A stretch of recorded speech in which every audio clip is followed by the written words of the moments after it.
Okay, anytime we have a paper assignment, we have to start with our heading, which is in the upper left-hand corner. First and last name. Even if I know you, I still need your last name. First and last.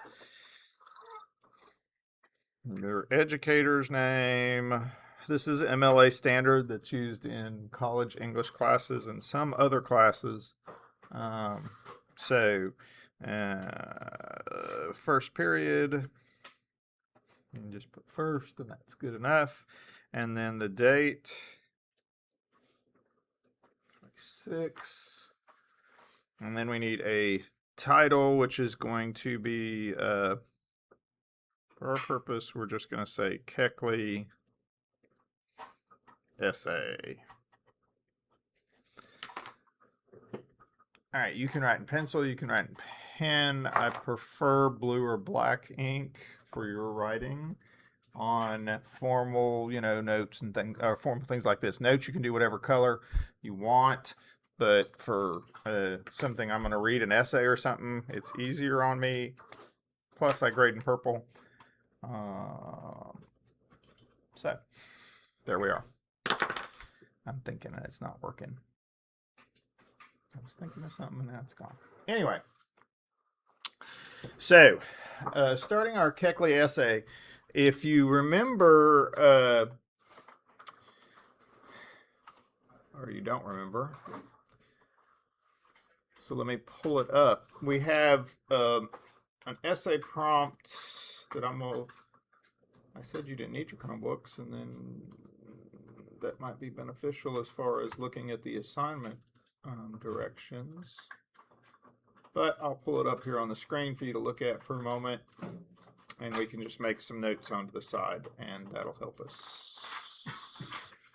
First period. Why is it being so slow? Aha.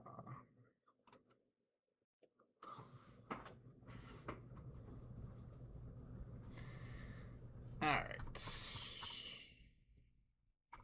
Rhetorical essay, material. Okay, so we're not focusing on the whole rhetorical situation in this essay. We are going to focus on speaker, purpose, and message. So off to the side somewhere, speaker, purpose, and message, just to remind us what we are focusing on, because we're not doing the full-length rhetorical analysis. So speaker, purpose, and message. And what is the first thing you have to have in any type of essay? What's the first element that's needed in any type of essay? Introduction. Indention. All paragraphs should be indented. All paragraphs should be indented, so yes. But I was thinking a little bigger.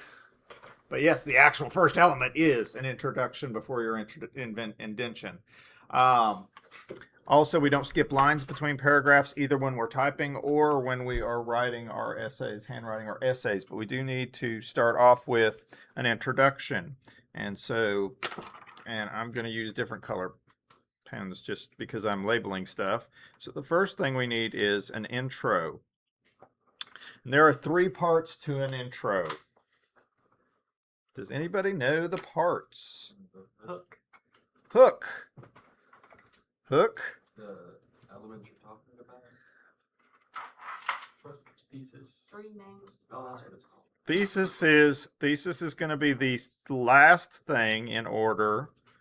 And then there's one in the middle that not every teacher teaches, but I think is important, and that is what I call the bridge. The hook is supposed to get the reader's attention, right?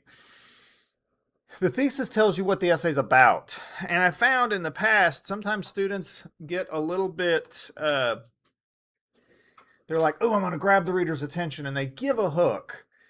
And then they move into the thesis, and you're like, how did this hook relate to the thesis? How does this relate? You know, there's a jump in logic. So, for example, I might say, I might do, and I'm not big. I want you to avoid the rhetorical question as a hook. You've been taught that. It's awesome sometimes. Sometimes. However, students, I have found often, many students will, that's the only type of hook they use ever. And I want you to try to struggle to get away from that. And sometimes it's easier than you think. So I could start with a hook. Do you like milkshakes? That's a rhetorical question, right? If that was my hook, do you like milkshakes? That would be a rhetorical question. However, I can take that and go, oh, Chevalier doesn't want me using rhetorical questions because he doesn't want to read 10,000 of them, and they get dull and boring. You can turn it into a statement. Most people love milkshakes. Now, is that arguable? Of course it's arguable. Who cares, right? Because the people that love milkshakes are going to be like, ooh, am I reading a paper about milkshakes? Now, I use this example because I can sort of make it indicative of what, and you don't have to make notes on this, but I can make it sort of an example indicative of things I've experienced in reading student writing. And that is the milkshake hook is what I'll call it. You don't have to write this. I'm just to remind you. The milkshake hook. And then the thesis might be about diversity in America.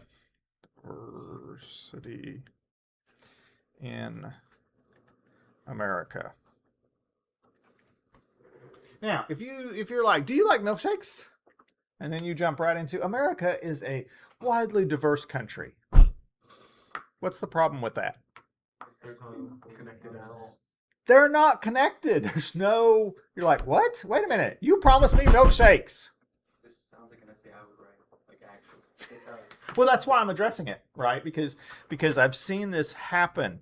And you can be creative like that with your hook.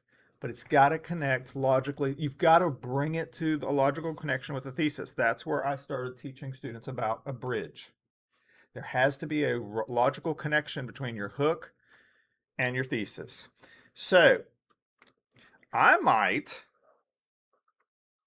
can make this work. Any of you work in a place where you make milkshakes? No? Usually there's somebody. All right, but what is a milkshake? Ice cream flavoring. Ice cream, We should take a field trip flavoring, and see. milk. What? We should take a field trip and see. We should take a field trip and see.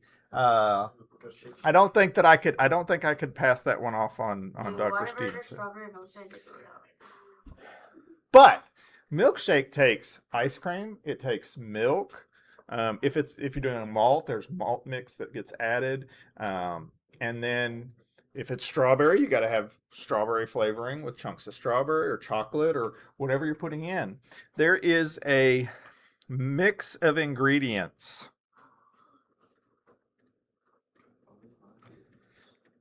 that all come together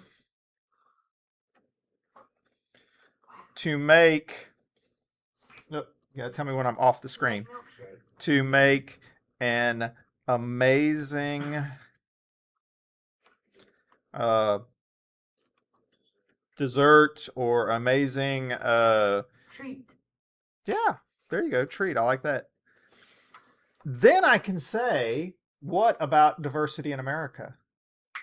There's, Just like America, where everyone comes together. Just like All the different Natural. all the different rich heritages and cultures and ethnicities and all of these things mixed together to make an amazing America the amazing treat that it is. Yes. All right. So I have actually taken something that seems not at all related that and linked it to something that seems totally serious. And what I've done there, and many of you just demonstrated it, even if you don't care for milkshakes, you're like, I don't care about milkshakes one way or the other. You're like, oh, I see what you did there.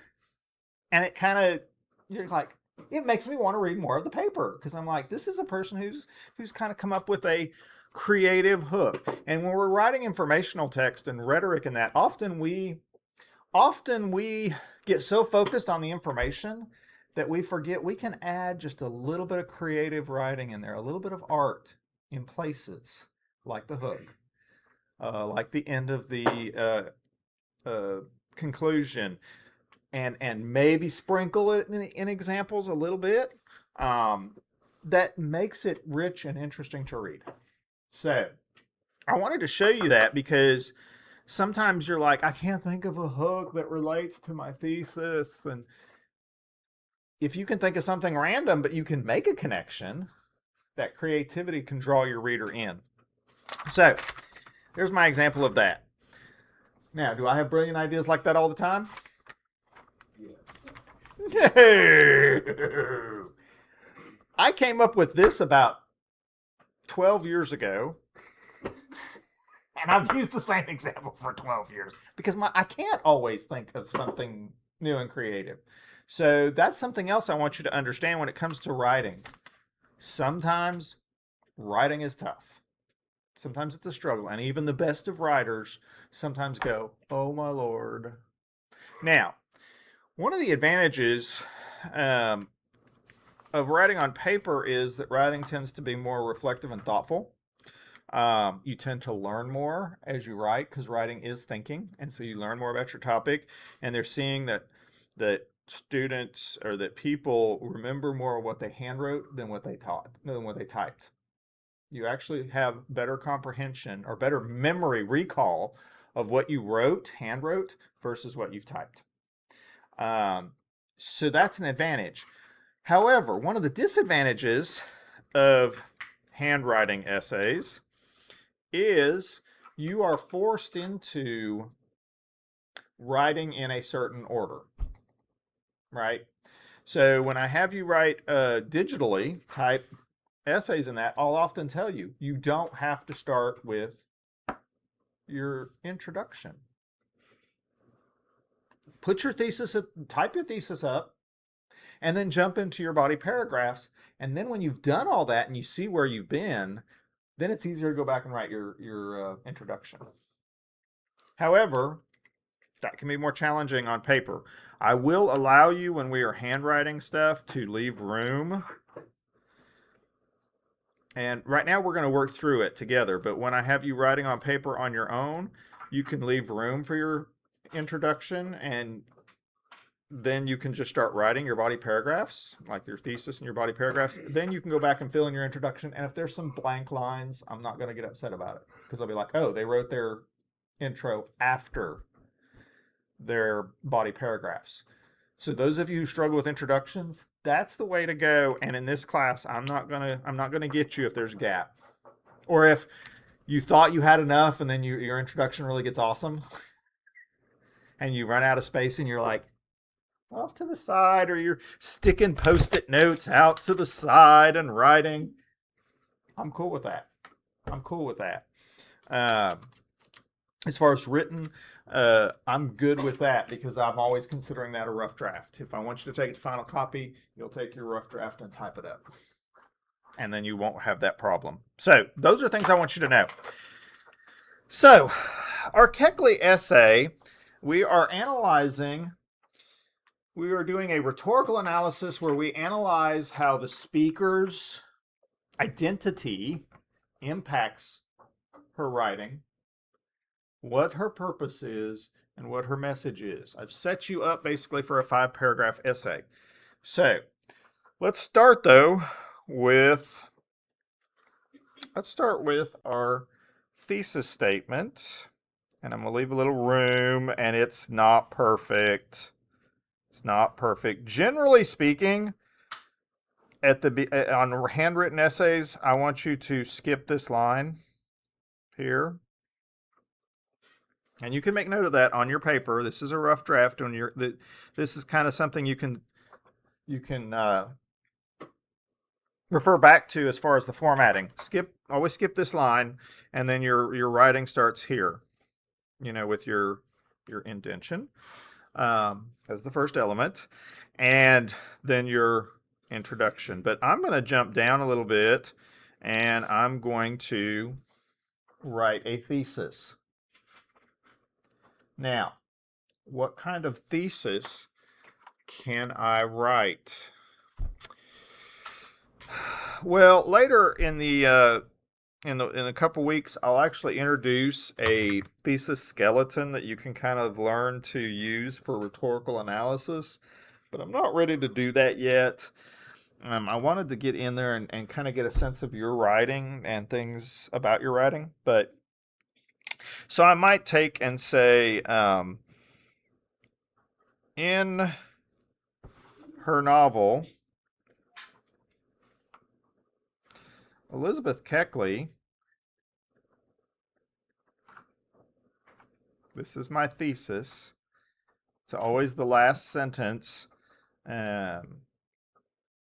of your introduction. Elizabeth Keckley's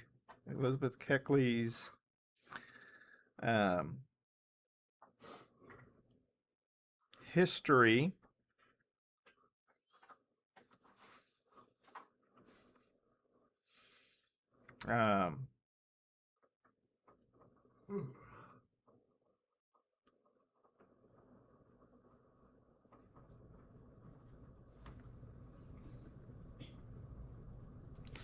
her purpose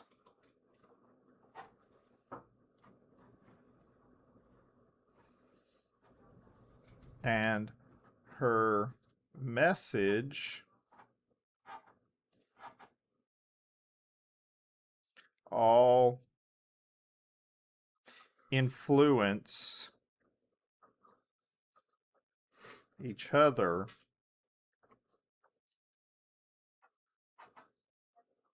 in her novel. Elizabeth Keckley's history, her purpose, and her message all influence each other. And I'm struggling to finish that out. Influence each other to do what? Or influence each other how?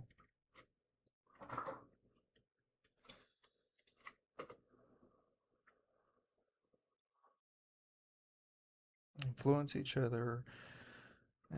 History, Keckley's history, her purpose, and her message all influence each other. Influence each other. That's not maybe. All impact each other.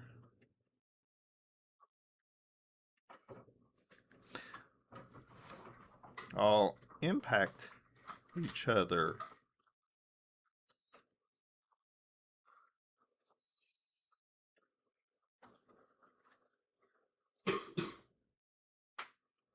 Throughout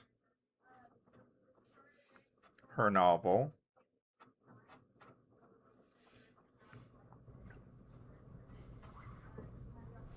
And impact and influence her effectiveness.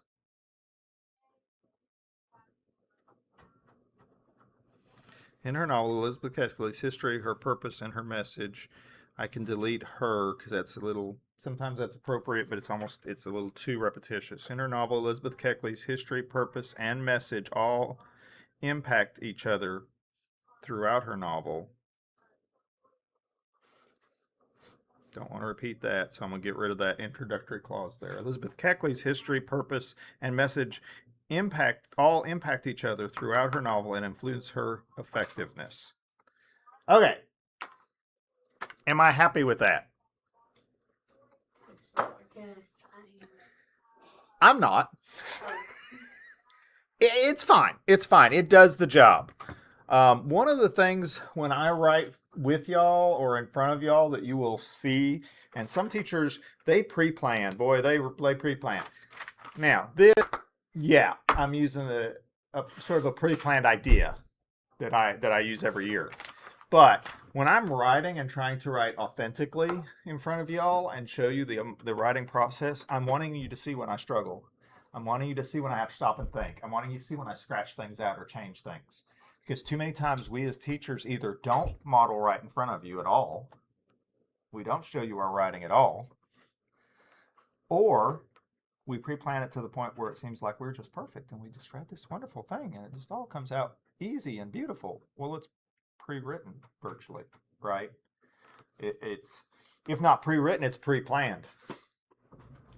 And if I had done a plan, a outline or graphic organizer of some sort, probably come a little smoother. But even then, I want you to see when I struggle, because sometimes students are like, "I'm a bad writer. I struggle with every paragraph."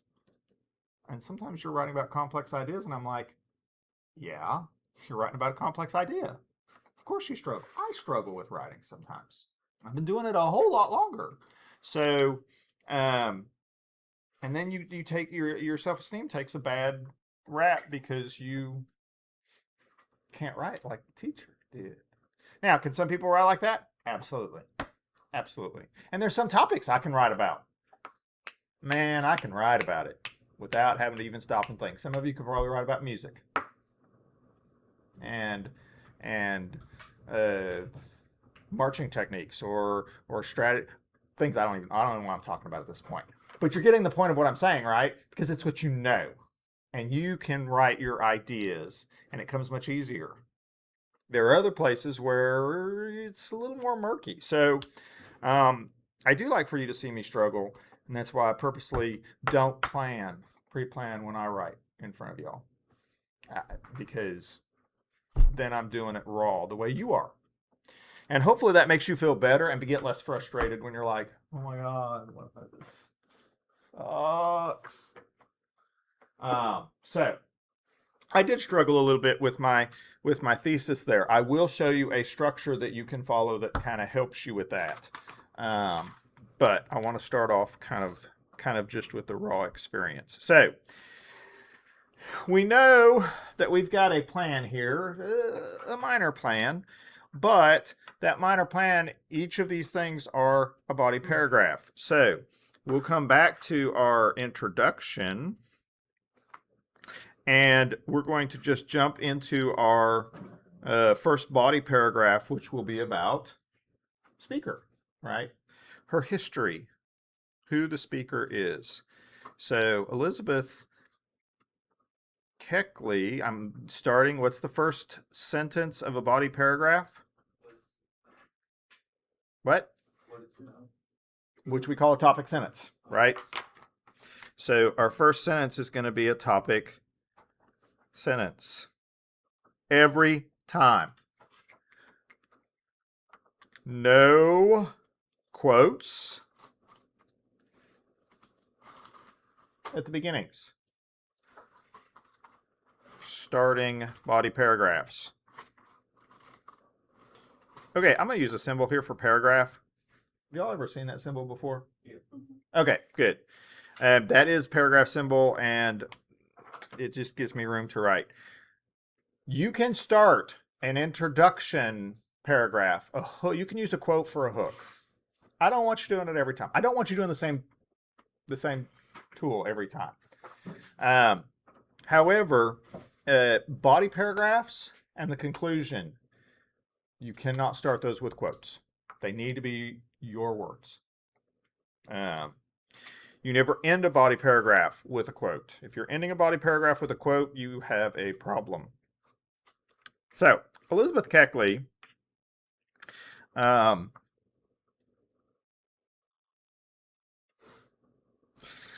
do I want to think about Elizabeth Keckley? Well, is she a normal writer? Is she an average? Does she have a history of being a writer that would lead her to be a writer?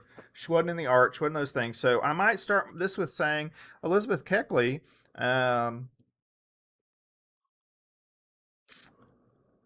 was an unusual or an unlikely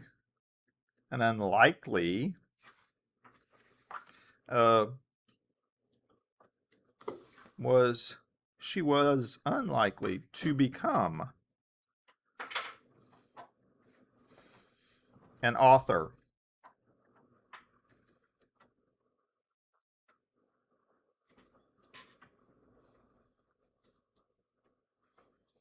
Why?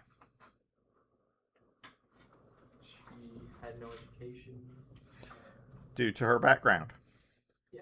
Yeah. We're going to get in and explain in the paragraph due to her background. There's my topic sentence. Now we know what the paragraph's going to be about. What is the paragraph going to be about? Her background. This is where you can get in and start explaining.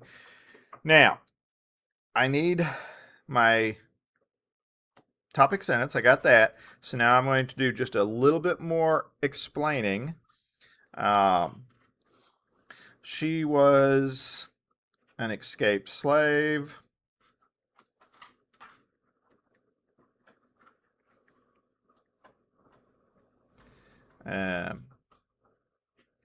Poorly educated.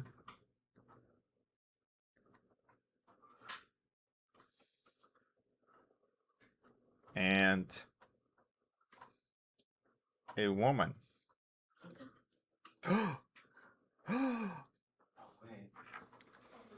Y'all read Frankenstein, right? Or were supposed to read Frankenstein. Were you supposed to read Frankenstein and you didn't? No, I left. You dropped. Oh. So I didn't want to read. So you didn't. Who wrote Frankenstein? Very short. It was discovered very quickly. It was discovered very quickly after its publication when it became a hit. But Mary Shelley's father, Wollstonecraft, I don't remember his first name, bless you, and her husband, boyfriend, husband, I don't remember whether they were actually married at that point, whether his wife had died yet or not.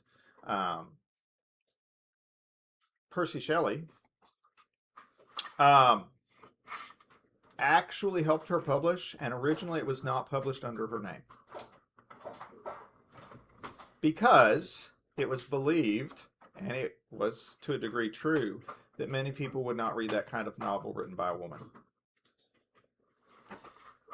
Very few women were successful writers at that time. Not because they weren't talented, but because a woman's name on the novel would make it harder to sell.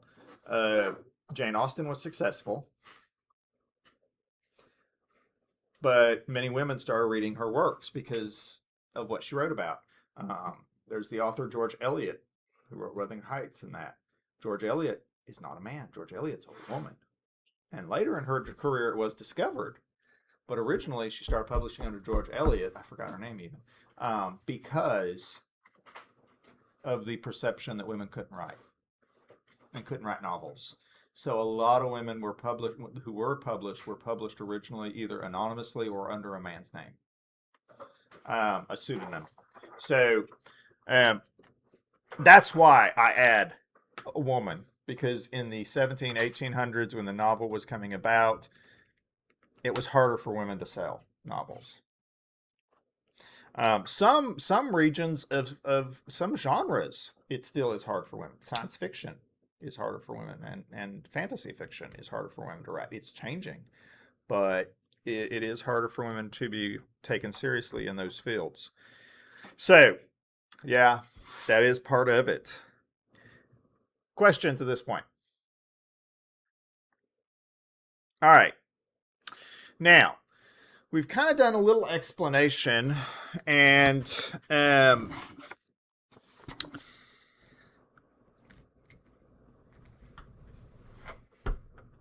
I've said she's an unlikely author. So now we need, or we could use, an example, a quote from the text. Do we have any ideas? Tell you what. We have limited time left in class, so I'll harvest some quotes for tomorrow. If I can borrow somebody's book. I loaned out all my books, and I literally don't have a book that I can reference. I will pull some quotes for us that we can use. That way we can focus on kind of the structure, and I can talk about the style of writing that I'm looking for, that sort of thing, okay? Was this useful? Yeah. Yeah.